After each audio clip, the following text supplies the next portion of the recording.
I have spent far too much of my life thinking that I am crazy and thinking that I'm just really sensitive and over emotional and dramatic. No, you're not crazy, you're just dysregulated. Let me give you some context. So I have always grown up in a very dysregulated household where everyone resorts to shouting and screaming and arguing all the time. Everyone blames each other for everything that goes wrong. Everyone feels the need to compete with each other, even when it comes to like illnesses and things like that. Like if you come home from work and you've had a really stressful day and you've got a headache, best believe that everybody else has got it 10 times worse. Like that is the kind of household that I've grown up in, and it's very toxic. And as an adult, it's very triggering for me to be still living in the environment that I grew up in. So this video is for my girlies who are feeling like they're in a similar kind of situation and they're going through it too. They feel like they're getting easily triggered by everything. They're getting wound up, annoyed, frustrated, feeling like they are always frazzled and overstimulated and burnt out, feeling like they don't have the energy to pursue any of their goals and their dreams. This video is for you girlies because I'm in the exact same situation right now, and I have come up with a lot of coping mechanisms to help get me through this time. Create a safe place / sanctuary. I know this seems like an obvious one, but hear me out. I feel like this has been the main thing that has kept me sane, is to have a safe place to go to when I feel like my world is in disarray. I feel like I want to say that my safe place has always been my bedroom, and to an extent it has been my bedroom. My bedroom is my safe place, but even in my bedroom, like you can't escape the external noise of like whatever's going on downstairs and the arguing and the shouting and the chaos and the unpredictability. You can't control it. So as much as my bedroom is my safe place in the way that I can shut my door, it's not necessarily a safe place. Like it doesn't always feel safe, because I just feel stressed. Like if anybody else is in the house, like I just constantly feel stressed. Like my nervous system is in fight or flight and I am expecting the worst. So I feel like if you're in a similar situation, you might be feeling the same way too, and you might feel like your bedroom isn't actually your safe place. Obviously you're very limited if you're a teenager or if you're a child and you're growing up and you can't really escape your family home. I found this was definitely a challenge for me, but I had to be creative and resourceful and figure out ways to escape to somewhere that wasn't chaotic and where I felt like I could fully relax and my nervous system could just be like. So getting creative, one of the main things for me, like one of the main safe places for me, was just basically anywhere outside of the house when I was a teenager. So if I ever had like an argument or a conflict, or there was things going down in the house and it was all a bit too much, I would just go for a long walk down the beach where I live. And that was kind of my safe place for a long time, like walking down the beach with my dog, listening to the waves, listening to the sounds of nature. That really calmed me down a lot, and it did feel like it was my safe place, just me and my dog against the world. It could be going to a park, it could be like a tree in the park.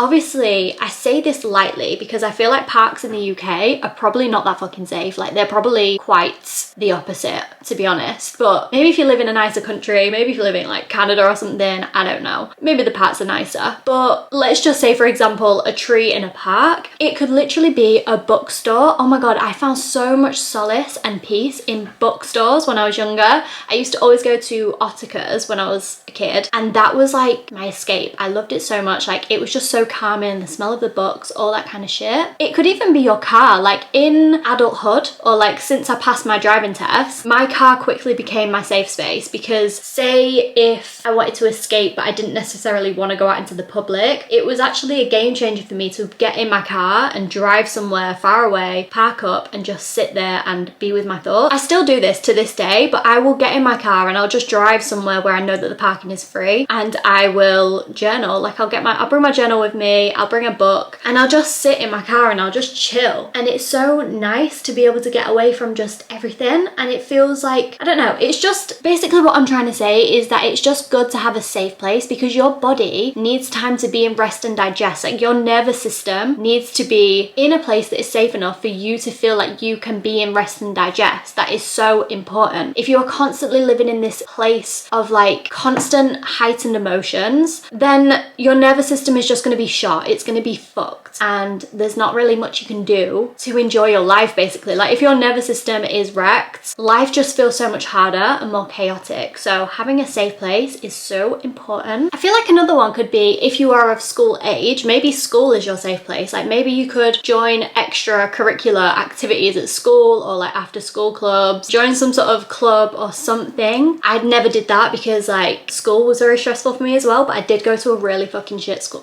It wasn't that bad, but I live in a small town, okay? I live in a small town in the UK and everybody is brutal, especially teenagers. So like, I didn't want to be in school. I never got bullied, but like, it's just the energy of schools. It didn't feel safe to me. But if that feels like a safe place to you, then that's a good shout. Maybe you've got like a friend or a family member whose house that you can go to, just somewhere where you feel like you can rest. Fueling your body correctly. I don't know whether people talk about this a lot, but I genuinely feel like this is very underrated and like not spoken about when it comes to nervous system regulation. If I am eating shit, if I'm eating junk food all of the time, my nervous system is just frazzled. It's crazy because I've always been a comfort eater and that's always been kind of a safe place for me in a way, like eating foods, just stuffing my face with foods that are really tasty and yummy. That's been like my escape. But it's crazy how a survival mechanism, like something that you use to stay alive, that sounds really dramatic, but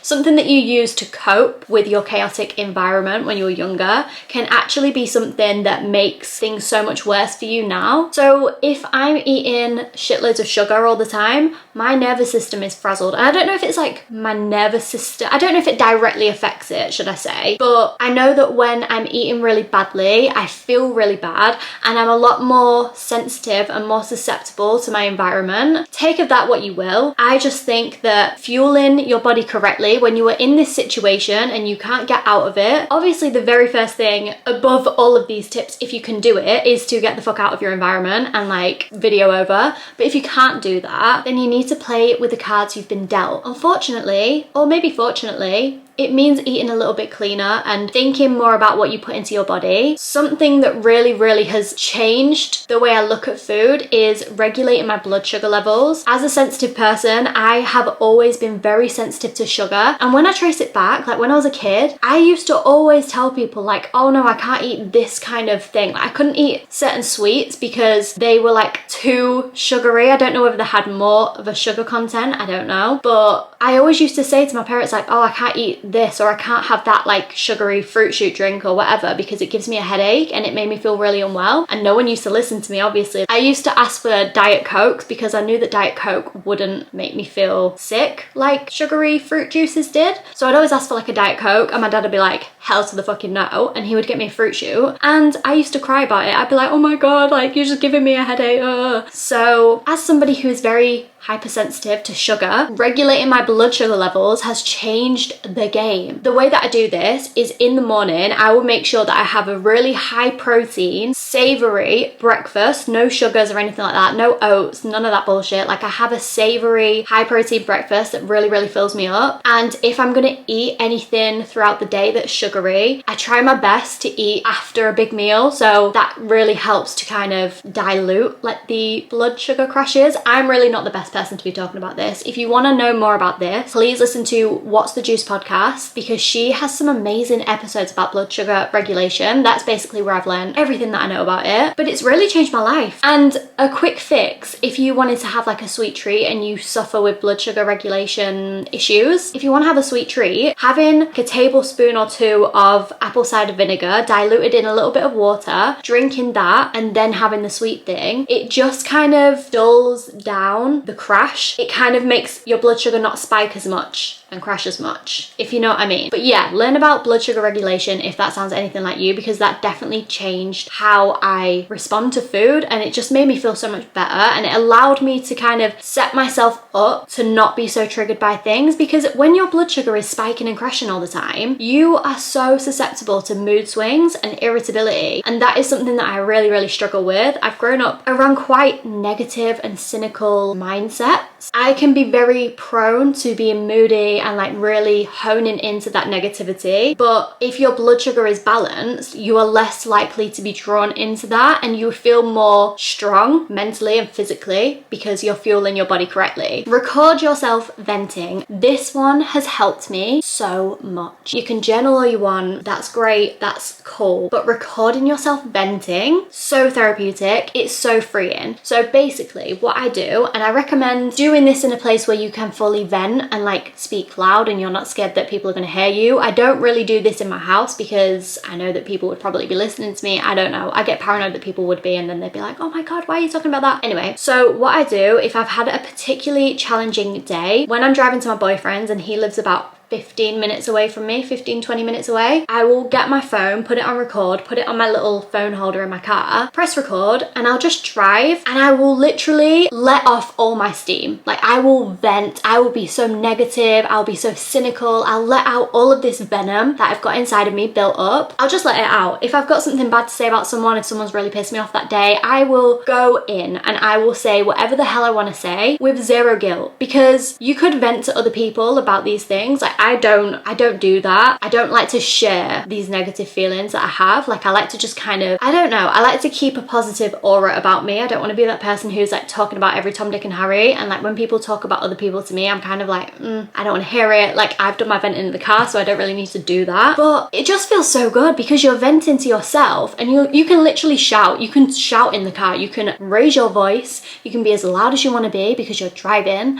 and it's so liberating. It is so freeing, and it has done leaps and bounds for regulating my nervous system. I cannot put into words how much this has helped me, because sometimes when your nervous system is dysregulated, you can feel a little bit overstimulated and you feel like you kind of just want to do something. Like you don't want to sit in the car in silence and like not speak or anything. Sometimes you really do need to just be in silence and your body feels that, but like sometimes you feel like you're angsty and you just want to get it all off your chest, and it just helps. Like it's so amazing what it does to you. And I kid you not, I get to my boyfriend's house and I feel like a weight has been lifted off my shoulders. I am so happy and I feel so light and so free, and it's amazing. And it feels so good because I don't then, like say if I was to vent to my boyfriend about the issues that I'd had in the day, I feel really bad afterwards because I'm very self-aware. So like I might have my little vent, but then afterwards I feel like, oh my god, that's so embarrassing. Like why did I even tell him that? Because like he'll try and give me solutions and I'm like, I don't even need a solution, I just needed to vent. And I just feel really stupid. I feel like I'm a really negative and cynical person. It really reinforces that kind of narrative that I got told when I was growing up, that I am moaning Myrtle and I complain all the time and I'm negative, blah blah blah, which I don't believe to be true now, but I feel like that's probably because I covered it up so much with trying to be like really positive for most of my life to kind of counteract it. But you just feel so good because you're not spreading poison. Everyone has that side to them. Everyone has those frustrations with the world and things that they want to get off their chest, but you can't necessarily talk about it in a day-to-day situation or to anyone. So it's really good to just get it off your chest. Like my FBI agent is probably fucking traumatized. Like he's probably seeking therapy from listening to whatever I've recorded. Good sleep hygiene is so important. It's something that I do not mess about with. Like I don't negotiate my sleep. Say if I go to sleep a little bit later on the evening, I used to go to sleep later on the evening, but I would still wake up at 5 a.m. because I think, oh my god, I need to have my 5 a.m. morning routine because I need to do all the things that I want to do. If I go to bed late, I sleep in as much as I possibly can because I know that I need at least the bare minimum 7 hours. I don't know all the scientific benefits of like sleep linked to nervous system and all that kind of shit. Like that's something that you will probably learn from Andrew Huberman, but I just know intuitively that sleep really helps me regulate my nervous system, because if I am running on empty, I'm not a good person. I'm not a nice person, and I am so much more susceptible to being triggered by other people's bullshit. And like when you're in a situation like we are and we're in a toxic environment, you have to really set yourself up for success. I do have a video on that, but like we have to do so much more to just be at a baseline. Sometimes it feels like it's really not fair. I had a little cry to my boyfriend last night because I was like, it's not fair. I feel like I have to do so much more just to stay sane, whereas other people just wake up and feel this way. But like it is what it is, and I think my peace that I find in it is that this isn't going to be forever. One day I'm going to be living in my own house and I'm going to have my my own freedom, my own safe place, my own sanctuary, and it's going to be amazing. So I just kind of hold on to that hope. But in the meantime, I have to prioritize my health and getting good sleep in, little things like that, because I need to be a strong fighter. Movement is so important. Exercise, moving your body, even if it's literally just going for a walk. This was how I used to regulate myself a lot when I was a teenager, I think, because I did used to walk miles. Like, I used to walk to school and back, and it was probably about, it was like a 45-minute walk there, 45-minute walk back. So I was walking a lot, and I quite liked walking. And I feel like if I didn't have that time to just be by myself and like walking to and from school, I think I would have been a lot more dysregulated than I was, if that was even possible, because I was a very dysregulated teenager.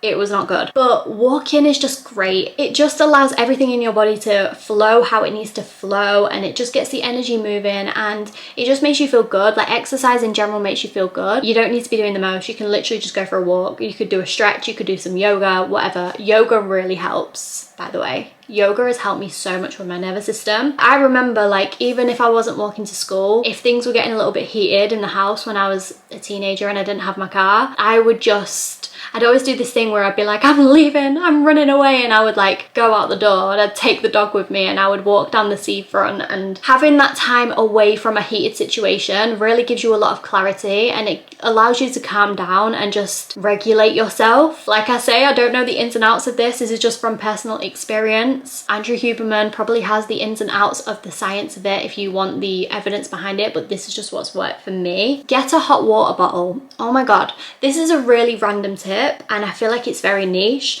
but having a hot water bottle has really helped me regulate my nervous system quite a lot. It just calms me down to feel that warmth feeling, or to just feel like, I don't know whether it kind of mimics someone giving you a hug, and I feel like that really regulates your nervous system. But having a hot water bottle has really helped me in the times where, even now, where I feel like I want to binge eat, sometimes I really just be cold, or I need like a weighted blanket or something like that to just calm me down and make me feel like I'm being held and protected and cuddled and nurtured, and it just feels really nice. It kind of feels like it melts away my problems, like when I've got a nice hot water bottle, or when I feel warm and cozy and I've got a blanket wrapped around me, like.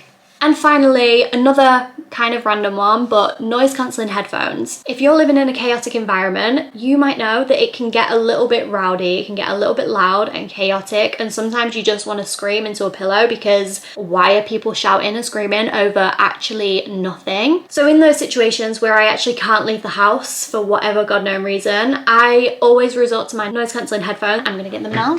These babies have saved me. I'll put these on if everything's a little bit chaotic and like carnage downstairs. I'll just put these on and I will listen to binaural beats on YouTube, or like any kind of calming music, brown noise, all that kind of stuff. It genuinely feels like you're in a different dimension, in a different universe. Even, oh my god, noise cancelling headphones and 8D music. Do you remember 8D music? Oh my god, 8D music and listening to, what was it? Ariana Grande, Breathe In. Oh my god, euphoric. It takes you to a different place. It makes you feel like you're in an empty nightclub. I don't know, it really calmed me down and really soothed me. And I know that sometimes this isn't gonna work, because I know that sometimes when I wear the noise cancelling headphones, I do feel like I still can't relax, because I don't know whether someone's gonna like barge in my bedroom and like start screaming and shouting at me. So it doesn't always work, but it is a good quick fix for if you just want to drown out the noise. Maybe people are arguing downstairs and it's nothing to do with you, so you know that you can just put your headphones on and zone out, because you know that no one's going to come and tell you off. That was all of my tips. That was basically my survival guide on regulating your nervous system in a chaotic and toxic environment. These are just the things that have helped me, and obviously, as I said earlier, yoga has helped so much. Yoga and meditation. I know I didn't really put that in the video because I thought everyone says that, but they genuinely have changed my life, and like changed the way that I breathe in life, and changed the way that I just see the world. I just want you guys to know that if you're in this situation now, I feel you, and it's really shit. It feels like it's gonna last forever, and it feels so rubbish, but it's not gonna last forever. Like, there will be a time when you get your keys to your first apartment or to your first home, and you walk in, and that moment is gonna feel so much sweeter to you than it is to all the other people who've not had to deal with this. It's gonna feel so sweet, and it's gonna feel so amazing. And I just know that when I move into the house, I can just feel, it just feels like an exhale when I think about it. It feels so soothing because I know that I'm not going to have to deal with the stress and the carnage of having unpredictable people around me and living in the same house as me. Hang in there. I'm with you on this as well. Like, it's really difficult, but the first thing you need to do is regulate your nervous system. That is like the baseline thing. And I wish that I knew this sooner. I wish that I knew this information in my teenage years. I know that I did kind of subconsciously do things to help myself when I was a teenager, but I didn't fully know about nervous system dysregulation. I just had people telling me that I was crazy all the time and like literally being gaslit to shit. Like, I was gaslit so much and people would make me feel so crazy and like I was the problem. And like, I look back at it now as an adult and it's kind of, it's really healing, but it's also quite upsetting because it's like, I was never the problem. I was a good kid, I was a good person, and like people made me feel like I wasn't a good person, and people just put me in this state of like constant stress and fight and flight because they couldn't regulate themselves. My parents didn't know how to regulate their own emotions, so they would just be very overly emotional and overly shouty and argumentative around me and to each other and to me. And yeah, it just makes me a little bit sad because I'm like, oh, it didn't need to be that way. It doesn't ever need to be that way, but it is what it is. And I know that a lot of people have been through similar things as well. So if this video can help you at all, that would make me so happy to know that. Thank you for watching and I love you. I'll see you next week.